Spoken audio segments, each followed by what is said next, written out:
जब कैमरे नहीं थे तब भी जिज्ञासा समाधान होता था और अब हैं तब भी होता है।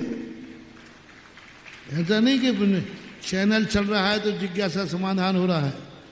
जिज्ञासा समाधान सन 1988 से चल रहा है, जब कैमरे ही नहीं थे, ये चैनल फैनल कुछ नहीं थे। बाकायदा शाम को 1 घंटे का मुंगावली चतुर्मास से शुरू हुआ था 88 में। आचार्य महाराज की आज्ञा से बिहारी तब हुआ था। बहुत अच्छे चल रहा, कुछ नहीं, इसी अशोकनगर में 1-1 घंटे शाम को जिज्ञासा समाधान होता था। तो जिज्ञासा समाधान चैनल के कारण से नहीं चल रहा है, चैनल जिज्ञासा समाधान के कारण चल रहा है।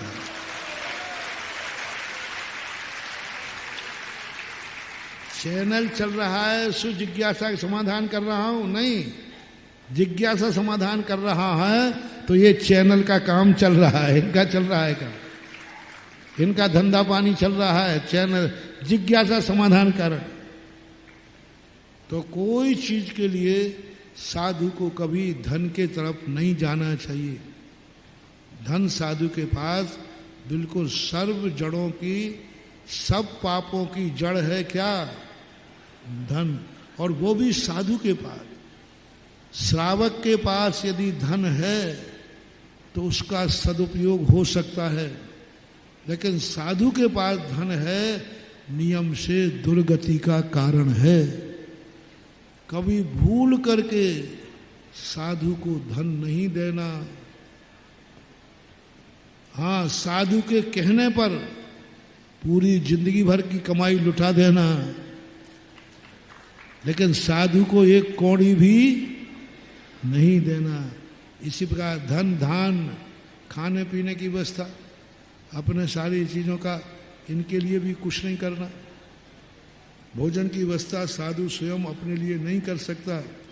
धन धान दासी दास, दासी दास कौन कहलाते हैं? जो स्वयं अपने लिए रखे और अपन स्वयं ही वेतन देवे, वो दासी दास।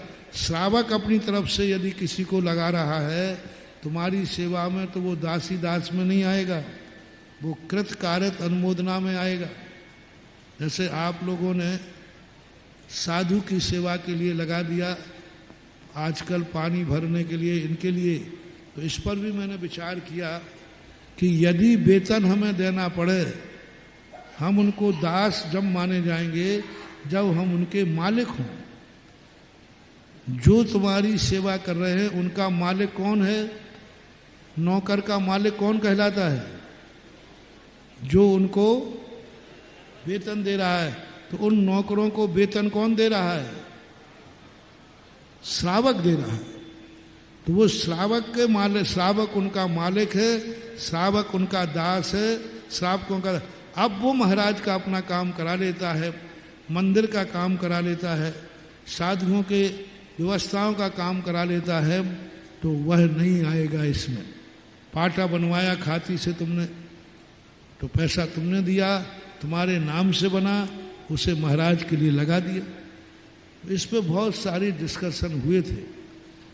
एक बार थुवन जी में मूलाचार चलते समय, जैसे कर्मचारी आप लगा देते हैं क्षेत्रों पर महाराज के पाटे के लिए, उठाने रखने के लिए, व्यवस्थाओं के लिए, पानी आदि भरने के लिए, आजकल चल रहा है, चलता है।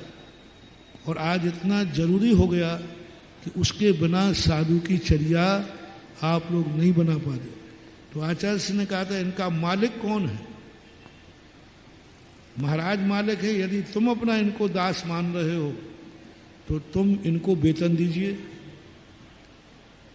यदि ये नौकर तो उसके हैं जो उनको वेतन दे रहा है, अब वो अपने नौकरों के द्वारा तुम्हारा कार्य करा देता है, तो वो कार्य लिए आपको दासी दास में नहीं आएगा। हिरण्य सुवर्ण, ये तो कोई सवाल ही नहीं होता। हिरण्य सुवर्ण, धन धान दासी दास, हिरण्य सुवर्ण और कुप और भांड, बर्तन आदि रखना। ये बर्तन आदि रखने के लिए साधु को किसी बर्तन की जरूरत नहीं। लेकिन पानी तो बर्तन में आएगा ना। वही वाली बात है, यदि हम बर्तन नहीं रखते हैं, लेकिन आप लोग बर्तन में पानी लाएंगे कि और कहीं से बर्तन में लाए, उस बर्तन का मालिक कौन है? श्रावक उसका मालिक है, भले वो साधु के उपयोग में आ रहा है। मान लो आपने साधु के लिए उसी में पानी लाए, साधु के पैर धुला दिए, हाथ, लेकिन वो बर्तन का मालिक कौन है? मालिक बनते हैं तो फिर कुप्प भांड का प्रयोग कराए। जैसे साधु कुप्प में मकान भी आएगा, संतशाला में रहते हैं। अब ये मकान है कि नहीं है? मकान है, लेकिन इसका मालिक कौन है? मालिक है तो मकान का परिग्रह है, मालिक नहीं है फिर भी साधु मकान में रहता है कि नहीं? बोलो, साधु कहाँ रहता है? मकान ही है।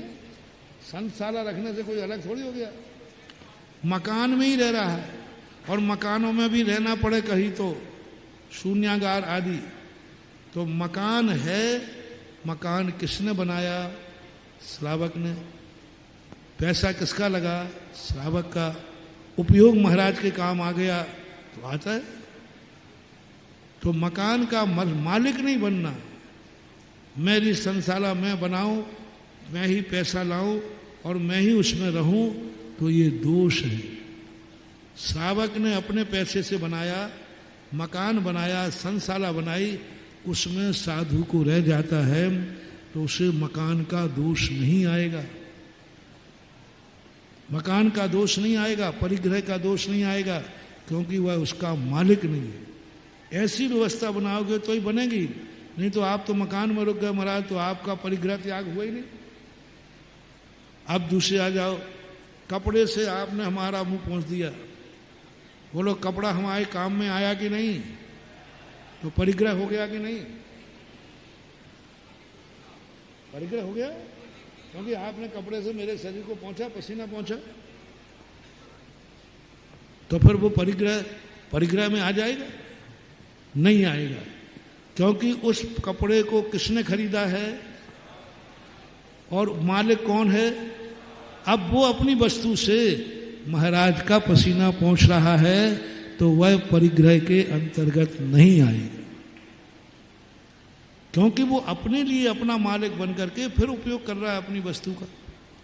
ऐसे ही आहार में ले लीजिए, आहार उसका है, तुम आहार लेके आए कि नहीं?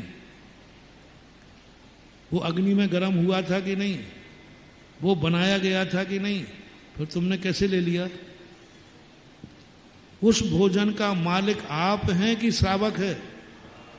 श्रावक यदि मालिक है और उसमें से वो दान दे रहा है तो आपको आहार के परिग्रह का दोष नहीं आएगा। परिग्रहो अनिच्छो, समय सार में कहा, तुम उसके मालिक नहीं हो, श्रावक अपनी मलकियत में से तुम्हारी सेवा में प्रस्तुत कर रहा है तो तुम्हें कोई दोष नहीं। मकान, आहार और भी जो कार्य हैं, ये पाटा भी यदि मैं बनवाता तो ये परिग्रह में आता। ये पाटे का मालिक कौन है? किसी श्रावक ने बनाया और उसने बैठने के लिए महाराज को दे दिया, महाराज आप बैठिए। मलकियत यदि मान ली कि ये मैं इसका मालिक हूँ, बनाने वाला मैं हूँ, मिटने वाला मैं हूँ, तो फिर सारा दोष आएगा। इस प्रकार के 10 प्रकार के परिग्रह हमारे शास्त्रों में पिछी कमंडल के अलावा ये पेंसिल कहाँ लिखी है? पिछी कमंडल तो लिखा है, लेकिन पेंसिल, यदि ये पेंसिल मैं खरीदता हूं तो बराबर हमें परिग्रह का दोष आएगा। ये पेंसिल का मालिक कौन है? अब उसने अपनी मलकियत की वस्तु महाराज के काम की थी तो दे दी,